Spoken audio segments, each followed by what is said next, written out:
पिछली बार हमने बोइंग की क्रैश हिस्ट्री के बारे में बात की थी, लेकिन अब प्रिलिमिनरी रिपोर्ट आ चुकी है और जो इसमें लिखा है वो सिर्फ एक क्रैश की कहानी नहीं, ये एक सिस्टम का फेलियर और कवर अप के बीच का एक डेंजरस गेम हो सकता है। चलिए समझते हैं असली रिपोर्ट में क्या लिखा है।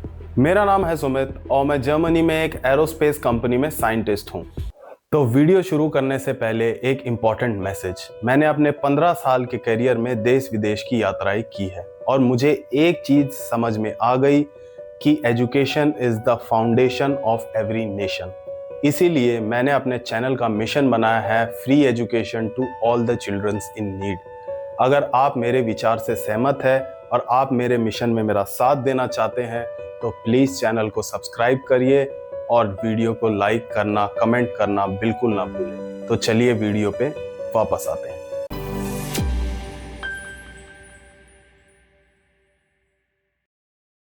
जब मैंने पहली बार एयर इंडिया 171 की क्रैश की न्यूज सुनी थी तो मैं भी वही सोच रहा था जो शायद आप भी सोच रहे थे, क्या फिर से एक पायलट एरर।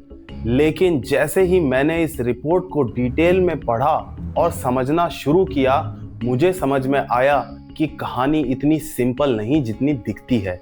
एविएशन में जब कुछ गलत होता है तो अक्सर ब्लेम सबसे आसान टारगेट पे डाल दिया जाता है।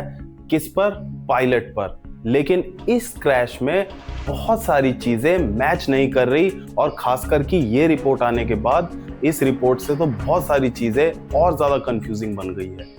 और जब मैंने इस रिपोर्ट को पढ़ा तो उसमें कुछ ऐसे फैक्ट मिले जो आपको शायद मेन स्ट्रीम मीडिया में या दूसरे यूट्यूबर्स ने नहीं बताया होगा। आज की इस वीडियो में मैं आपको वो सारे फैक्ट बताने वाला हूँ, line by line and logical breakdown के साथ। क्या ये सच में पायलट की गलती थी या बोइंग एक बार फिर कवर अप करने की पूरी कोशिश कर रहा है? इस पूरी सिचुएशन को समझने के लिए चलिए पहले एक रियल इंसिडेंट से शुरू करते हैं, क्योंकि ये रियल इंसिडेंट बहुत ज़्यादा मैचिंग है हमारे इस एयर इंडिया वाले इंसिडेंट से। और इस इंसिडेंट का बताना बहुत ज़्यादा ज़रूरी है क्योंकि इससे आपको समझ में आएगा कि बोइंग किस तरह के गेम खेलता है अपने पायलट्स के साथ। फिर हम वापस आएंगे इस रिपोर्ट पे और देखेंगे इसमें क्या लिखा है और सबसे इम्पॉर्टेंट बात, क्यों लिखा है। क्योंकि ये बहुत ज़्यादा एक इंटरेस्टिंग चीज़ बनती जा रही है। बहुत सारे लोग अपना अलग अलग इंटरप्रिटेशन देते जा रहे हैं इस चीज़ के ऊपर, लेकिन मैं आपको इस रिपोर्ट में बहुत सारे ऐसे फैक्ट बताऊंगा जो आपने कहीं सुने नहीं होंगे। तो चलिए शुरू करते हैं इस कहानी से जिसके बारे में मैंने बताया। बात है जनवरी 17, 2019 की। टोक्यो के हनीडा एयरपोर्ट के रात 9 बज रहे थे। आसमान में एक बोइंग 787 ड्रीम लाइनर, यस ये वही 787 ड्रीम लाइनर है जो एयर इंडिया में भी यूज़ किया गया था। फ्लाइट नंबर था NH985। ये ऑपरेट किया गया था ऑल निप्पॉन एयरवेज के द्वारा। कॉकपिट में सब कुछ रूटीन था, पायलट्स काम थे, पैसेंजर सीट बेल्ट बांध चुके थे, लैंडिंग लाइट ऑन हो चुकी थी, सब कुछ बिल्कुल स्मूथ चल रहा था। बस कुछ ही सेकंड बाकी थे जब प्लेन ने रनवे को टच करना था। लेकिन तब ऐसा कुछ हुआ जिसने हम सबको ये सोचने पर मजबूर कर दिया कि इतना बड़ा एरर कैसे हो सकता है। अचानक से लैंडिंग के दौरान दोनों इंजन्स एक साथ काम करना बंद कर दिए। कोई वार्निंग भी नहीं थी, ना कोई सिस्टम फेलियर उस एयरक्राफ्ट में बता रहा था। एक ही पल में ड्रीम लाइनर के दोनों इंजन ने थ्रस्ट देना बंद कर दिया।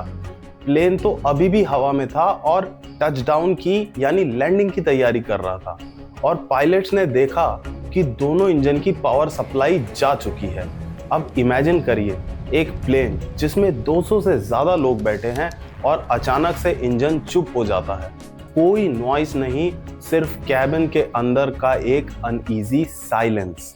लेकिन पायलट ने अपनी नर्व्स को उस टाइम पे बहुत कंट्रोल किया। उन्होंने प्लेन को ग्लाइड करवा दिया बिना इंजन की थ्रस्ट के। सिर्फ कंट्रोलर की मदद से उसको एक कंट्रोल डिसेंट में लाया गया। अब इसे आप चमत्कार बोल सकते हैं कि प्लेन ने बहुत आराम से लैंडिंग भी कर ली और जब प्लेन रुका तो इंजन्स ऑफ मिले, प्लेन को मैनुअली टो करके रनवे से हटाया गया, सब लोग सेफ थे, किसी को कोई चोट नहीं आई। लेकिन कॉकपिट में एक ही सवाल घूम रहा था पायलट्स के बीच में कि ये अचानक कैसे हो गया, ये दोनों इंजन अचानक कैसे फेल हो गए। तो आगे चलकर जब इन्वेस्टिगेशन हुई, जो कि 6 से 9 महीने लगते हैं और शायद इस एयर इंडिया की इन्वेस्टिगेशन को भी 6 से 9 महीने लग सकते हैं, तो एक्सपर्ट ने देखा कि ये कोई नॉर्मल फेलियर नहीं था, ये एक सॉफ्टवेयर ग्लिच था।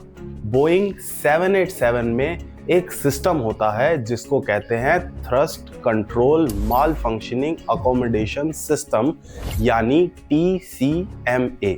अब ये TCMA को आप समझिए ऐसे कि TCMA का काम है सेफ्टी को मॉनिटर करना।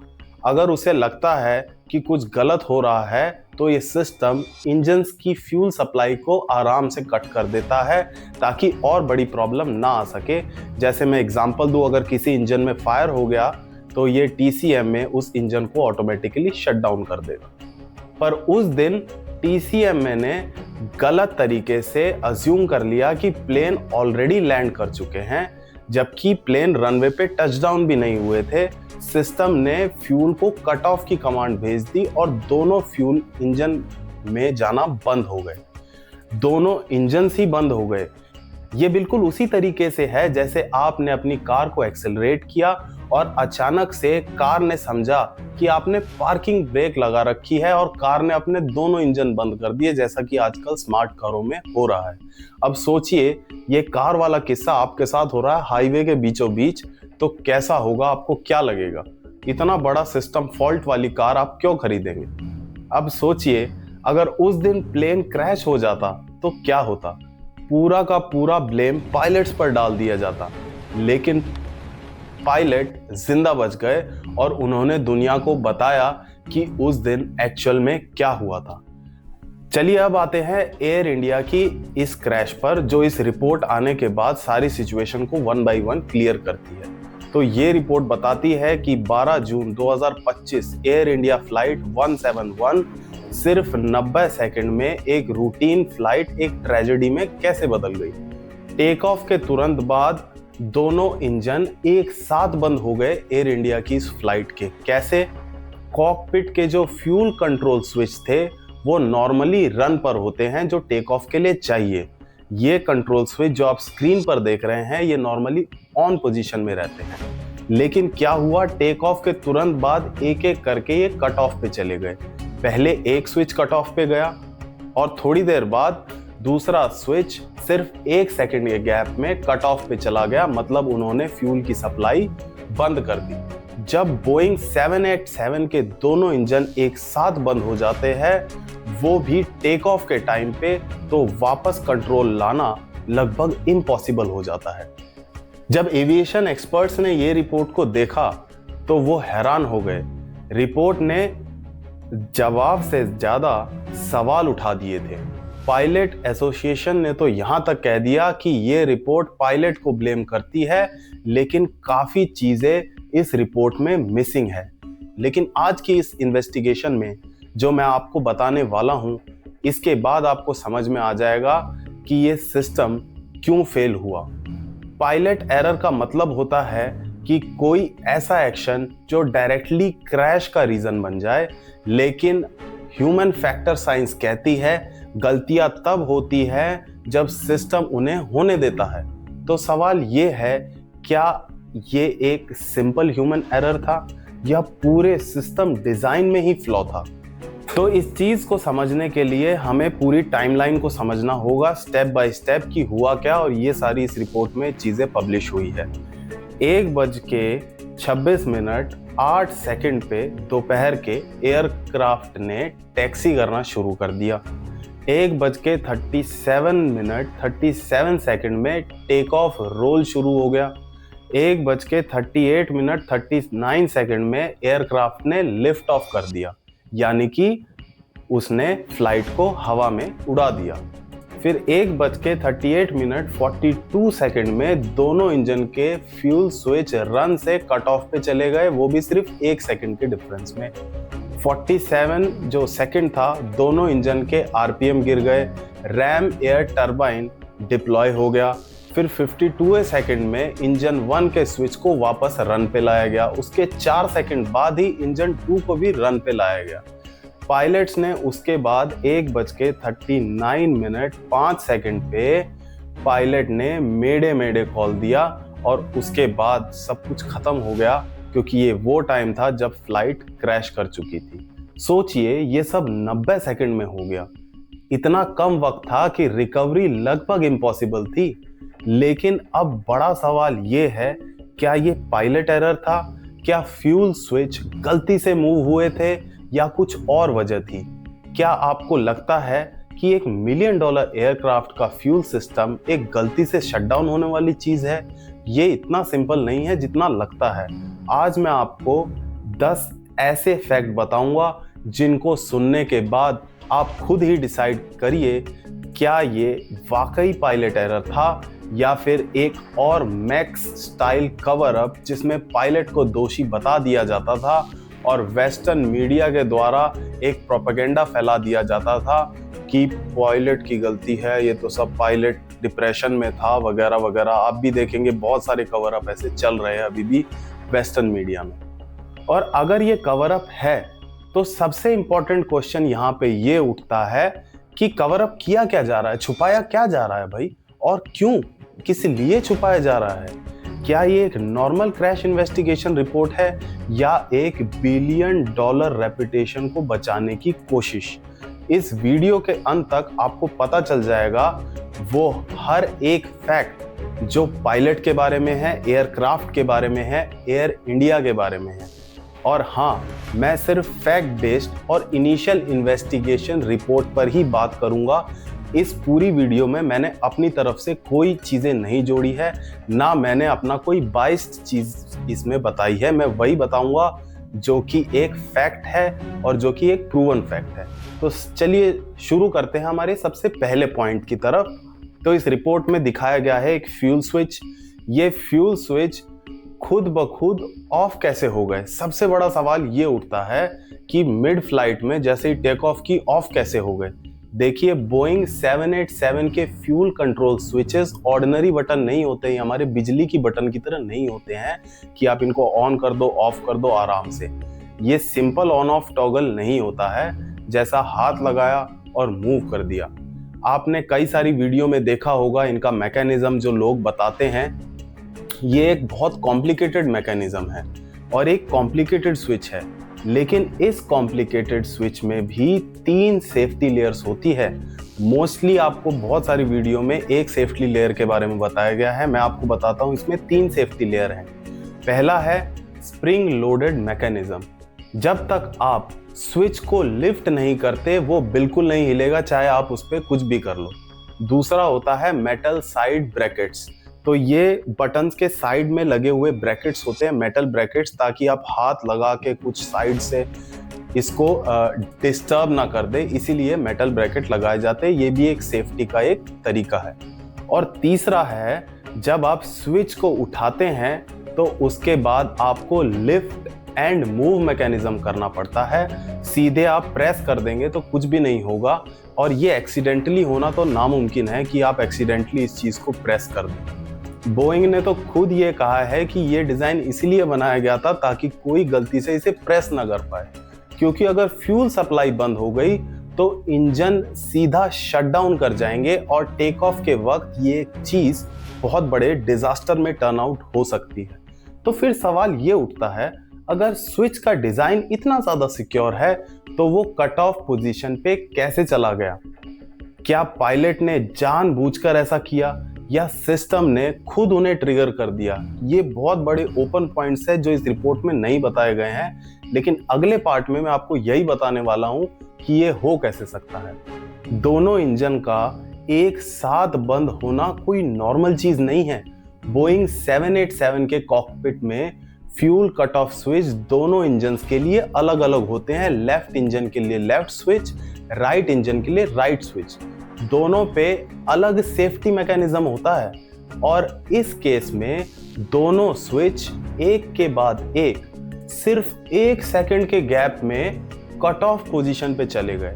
अब मान लीजिए आपने पहला अगर पायलट की गलती है तो उसने स्विच उठाया, फिर उसको कट ऑफ पोजीशन में लाया, फिर दूसरा स्विच उठाया, कट ऑफ पोजीशन में लाया। और ये इतना फास्ट था वो पायलट कि 1 सेकंड में ये सब कर दिया पायलट ने। सोचिए, एक पायलट एक स्विच को इतनी जल्दी कैसे ओवरराइड कर सकता है, फिर दूसरा स्विच उठा के फिर उसको भी ओवरराइड कर दे। आप खुद ट्राई करके देखिए, 2 नॉर्मल स्विच ऑन ऑफ करने में भी 1 सेकंड से ज्यादा टाइम लगता है। तो ये 1 सेकंड के टाइम में पायलट ने कैसे दोनों स्विच को ऑन ऑफ कर दिया।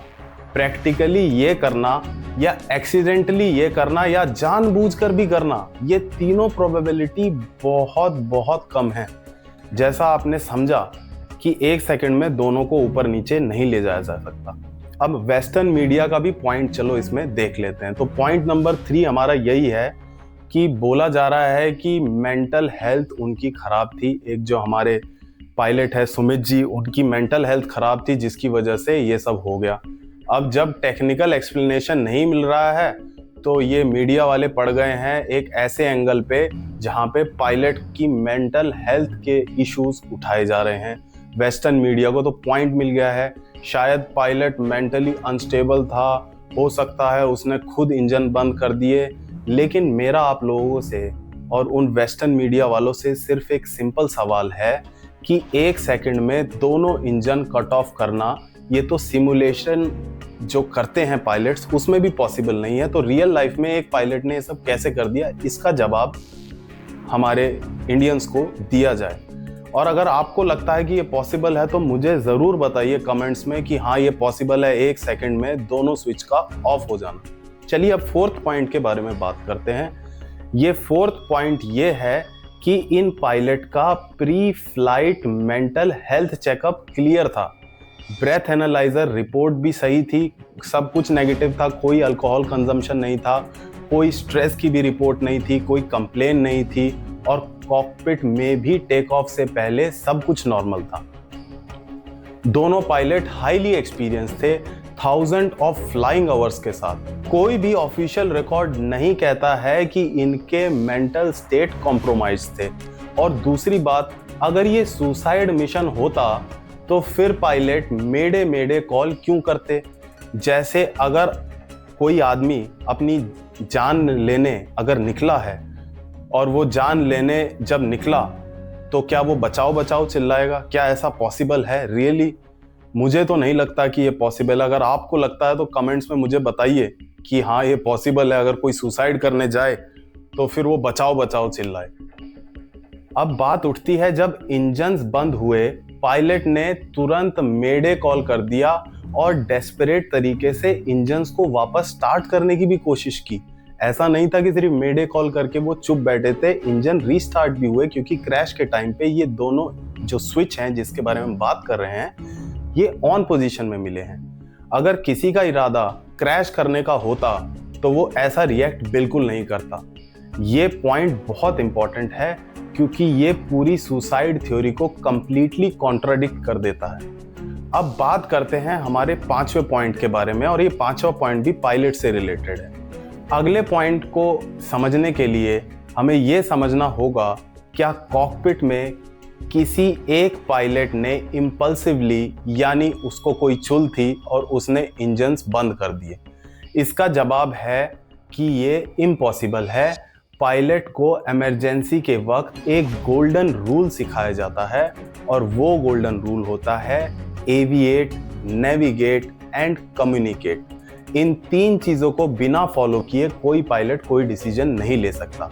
मतलब सबसे पहले प्लेन को कंट्रोल में रखो, फिर डायरेक्शन देखो और उसके बाद कम्युनिकेशन करो। आप इसको बाईपास नहीं कर सकते कि एक स्टेप को नहीं किया और दूसरे स्टेप पे आप डायरेक्ट चले गए। कोई भी डिसीजन जो एयरक्राफ्ट में पायलट्स के द्वारा लिया जाता है, हर डिसीजन चेकलिस्ट बेस्ड होता है। कोई इंपल्सिव या डिस्ट्रक्टिव एक्शन बिल्कुल अलाउड नहीं होता है। ऐसा ट्रेन किया जाता है पायलट को। तो फिर अगर हम 6ठे पॉइंट की बात करें तो एक सिस्टम होता है जिसको कहते हैं क्रू रिसोर्स मैनेजमेंट यानी CRM। आज कल के कॉकपिट्स में पायलट अकेले नहीं होते हैं। CRM का मतलब होता है टीम वर्क। अगर एक पायलट कुछ गलत करता है तो दूसरा तुरंत उसे रोक सकता है। कॉकपिट ट्रेनिंग में ये प्रोटोकॉल ड्रिल होती है और ये प्रोटोकॉल बनी थी एक इंसिडेंट से, जहाँ पे एक सीनियर जो पायलट थे उन्होंने जो जूनियर पायलट था उसको डांट दिया था, जबकि जूनियर पायलट सही बात बता रहा था सीनियर पायलट को, और क्रैश भी हो गया था। तो उसी की वजह से ये प्रोटोकॉल इम्प्लीमेंट किया गया था। अब बात करें तो खास करके फ्यूल स्विच जैसे क्रिटिकल एरियाज में अगर एक पायलट ने कट ऑफ स्विच उठा भी दिया, मान लो हमने मान लिया कि उसने स्विच उठा दिया, तो दूसरा पायलट तुरंत बोलता व्हाट आर यू डूइंग और एक्शन को रोक देता। लेकिन इस केस में कॉकपिट वॉइस रिकॉर्डर यानी CVR में ऐसा कुछ भी रिकॉर्ड नहीं हुआ। कोई कन्फ्रंटेशन नहीं थी, दोनों पायलट्स एकदम आराम से फ्लाई कर रहे थे, कोई वार्निंग भी नहीं थी, ना कोई झगड़ा हुआ था, सिर्फ कंफ्यूजन थी पूरे कॉकपिट में। जबकि एक पायलट दूसरे पायलट से पूछता है why did you cut off, और जवाब था दूसरे पायलट का आई डिड नॉट। तो ये क्लियर करता है कि कॉकपिट में कोई इररेशनल एक्ट नहीं हुआ था, वरना दूसरा पायलट उसे तुरंत रोक देता और रोकने के बाद उस फ्लाइट को वहीं टेक ऑफ करने से भी रोक सकता था। तो अब तक हमने पायलट्स के बारे में बात की है, लेकिन चलिए अब एयर इंडिया के सिस्टम पर भी नजर डालते हैं। क्या आप जानते हैं 2018 में FAA यानी फेडरल एविएशन एडमिनिस्ट्रेशन ने एक ऑफिशियल सेफ्टी एडवाइजरी इशू की थी और उस बुलेटिन का नाम था SAIB NM 1833। अब इसमें क्या लिखा था? इसमें क्लियरली लिखा गया था कि कुछ बोइंग के 787 प्लेन्स में fuel switch locking mechanism disengage हो सकता है। मतलब अगर लॉकिंग फीचर फेल कर जाए तो स्विचेस एक्सीडेंटली भी मूव कर सकते हैं। तो आप समझ गए होंगे कि एडवाइजरी बताई गई थी कि भाई अपने अपने स्विच चेक कर लो, हो सकता है कि ये स्विच अच्छी तरह काम ना कर रहे हो। लेकिन ध्यान देने वाली बात यह है कि ये कोई मैंडेटरी एडवाइजरी नहीं थी, ये नॉन मैंडेटरी एडवाइजरी थी। एयर इंडिया ने इस इंस्पेक्शन को ऑप्शनल समझा और शायद नहीं किया। हो सकता है कि किसी ने चेक ही नहीं किया और फ्यूल स्विच गार्ड प्रॉपरली काम कर ही नहीं रहे थे, या एक लेटेंट डिफेक्ट हो सकता है जो सिस्टम में छुपा हुआ था और क्रैश की वजह बन गया। फिलहाल तो इन्वेस्टिगेशन ऑन द वे है, अभी तक कुछ क्लियर नहीं है कि ऐसा कुछ हुआ होगा, लेकिन कुछ भी स्पेकुलेट करना अभी इस टाइम पे बहुत अच्छी चीज़ नहीं है, तो हम नहीं करेंगे स्पेकुलेट। अब बात करते हैं हमारे 8 पॉइंट के बारे में।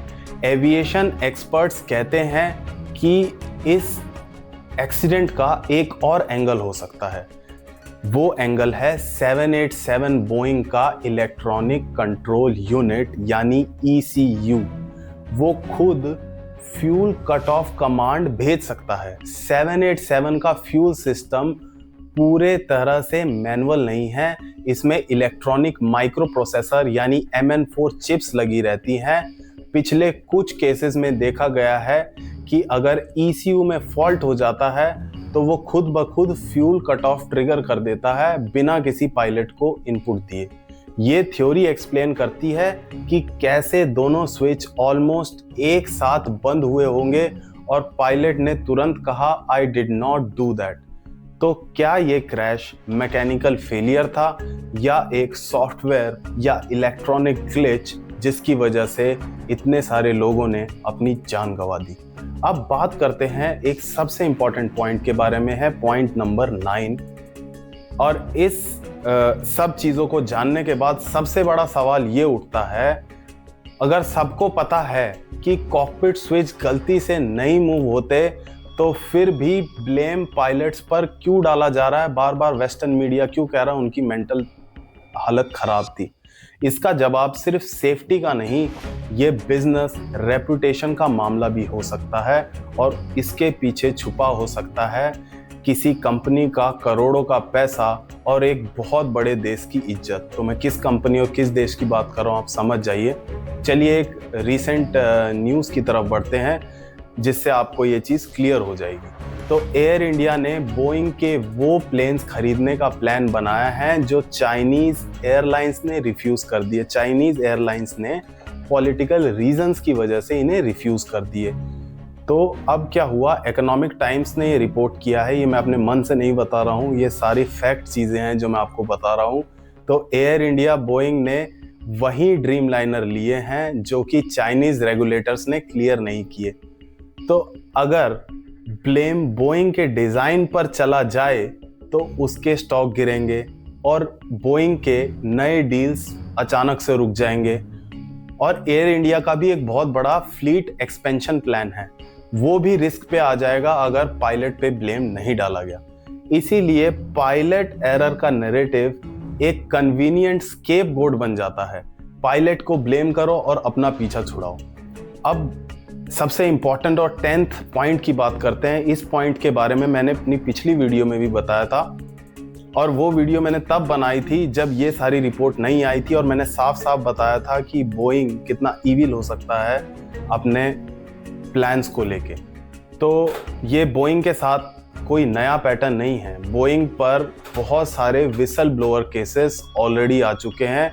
बोइंग पे सेफ्टी इश्यूज को इग्नोर करने का भी आरोप लग चुका है। यहाँ तक कि 2024 में बोइंग का एक senior quality manager John Barnett, उन्होंने पब्लिकली बोल दिया था कि ड्रीम लाइनर प्लेन्स में प्रोडक्शन शॉर्टकट लिए जा रहे हैं। उन्होंने FAA को भी अलर्ट किया था, लेकिन मार्च 2024 में बार्नेट की अपने ट्रक के अंदर ही मौत हो गई, उनकी डेथ हो गई। ये पता नहीं चला कि ऐसा क्यों हुआ, अचानक से वो कैसे मर गए, लेकिन अथॉरिटीज़ ने कहा कि भाई ये तो सुसाइड है, ये सुसाइड करके मर गए। लेकिन उनके कलीग्स और फैमिली ने इस पर सवाल उठाया, और सबसे शॉकिंग बात, जो बार्नेट थे ये इन्हीं 787 ड्रीम लाइनर्स के लिए कंप्लेन कर रहे थे जिसका अभी अभी एक्सीडेंट हुआ है। तो जब बोइंग पहले से ही सेफ्टी वार्निंग्स इग्नोर कर चुका है और जब विसल ब्लोअर्स को भी साइलेंस कर दिया गया है, तो ये पैटर्न रिपीट होने लगा है। Blame the pilot, save the corporation. और पायलट को ब्लेम करने से इंश्योरेंस भी आराम से क्लेम हो जाता है, और इसके अलावा और कोई भी रीजन से अगर आप इंश्योरेंस क्लेम करोगे उस क्रैश का तो आपको नहीं मिलेगा। तो आप हिसाब लगाइए पायलट को ब्लेम करना कितना फायदेमंद होगा। अब सवाल उठता है, एयर इंडिया ने क्रैश के बाद किया क्या? भाई क्रैश हो गया, प्रीलिमिनरी रिपोर्ट आ गई, लेकिन आपने क्या किया? तो उन्होंने 4 बहुत इंपॉर्टेंट स्टेप उठाए हैं जो शायद आपको पता हो गया और आजकल न्यूज़ में भी आ रहे होंगे। तो सबसे पहला जो उन्होंने स्टेप उठाया था वो था fleet wide inspection. Air India ने जो भी उनके पास बोइंग 787 ड्रीम लाइनर्स है, जो अभी 33 एयरक्राफ्ट्स है उनके पास, उनका तुरंत चेक करने का उनको ऑर्डर दिया गया। खासकर फ्यूल कंट्रोल स्विच को तो बहुत ही बारीकी से इंस्पेक्ट करने का ऑर्डर दिया गया। और बाद में एयर इंडिया ने ही बताया कि कहीं कोई लॉकिंग मैकेनिज्म या कोई ऐसी प्रॉब्लम हमको नहीं लगी इन फ्यूल स्विच में। तो कंपनी ने क्लेम किया है अपने इस इंस्पेक्शन के बाद कि किसी भी एयरक्राफ्ट में कोई भी फ्यूल कट ऑफ से लेकर कोई इशू नहीं मिला। दूसरा जो स्टेप लिया गया है वो रेगुलेटरी कंप्लायंसेस का है, जो DGCA ने लिया है।